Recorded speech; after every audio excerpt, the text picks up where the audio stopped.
Hello everyone, তোমরা সবাই কেমন আছো? আমি ফার্মাসিস্ট তানিম আবারও তোমাদের জন্য একটা আপডেট নিয়ে এসেছি রিগার্ডিং দ্য ডিজি ফার্মেড, যেটা 14ই ফেব্রুয়ারি নোটিফিকেশান এসেছে ফ্রম পিসিআই। ভিডিও শুরুতেই বলে দিই, আমি আছি বাড়িতে এবং এটা আমার ভাগনা। এই অবস্থায় কেন ভিডিও না, সে আমাকে ছাড়বে না। সো তার সঙ্গে থাকা আমার যতটা গুরুত্বপূর্ণ, ঠিক ততটাই গুরুত্বপূর্ণ তোমাদের জন্য ভিডিওটি বানানো। কারণ অনেক দিন হয়ে গেল ভিডিও আসছে না।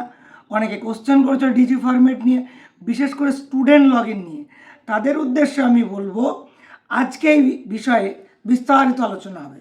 সো প্রথমেই বলি ডিজি ফরম্যাটটা কি, এইটা দরকার কেন, এবং ডিজি ফরম্যাট কাদের করতে হবে, কেন করতে হবে, বিস্তারিত আলোচনা হবে আজকের ভিডিওতে। সো নোটিফিকেশনটা যদি আমরা দেখি, নোটিফিকেশনটা জারি করার 15 দিনের মধ্যে স্টুডেন্টদেরকে রেজিস্টার করে নিতে বলেছে।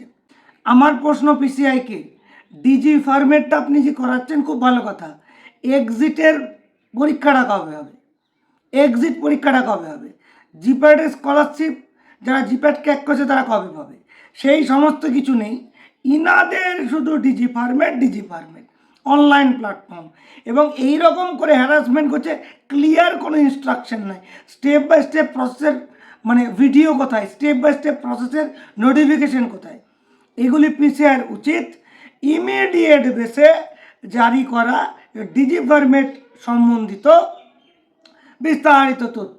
তবে আমি যতটুকু বুঝতে পেরেছি, ডিজি ফরম্যাট হলো একটা কিছুই না অনলাইন প্ল্যাটফর্ম আর পোর্টাল, যেখানে স্টুডেন্ট, কলেজ, ফার্মাসিস্ট সবাই লগ ইন করবে এবং তাদের তথ্য পিসিআর কাছে থাকবে, নাথিং মোর দ্যান দ্যাট। এটা না করলে কি হবে, এর সঠিক কোনো উত্তর নাই। বা আগের যে একটা নোটিফিকেশান দিয়েছিল ABHA নাম্বার 45 ডেজের মধ্যে করতে হবে, আমি নিজেই করিনি।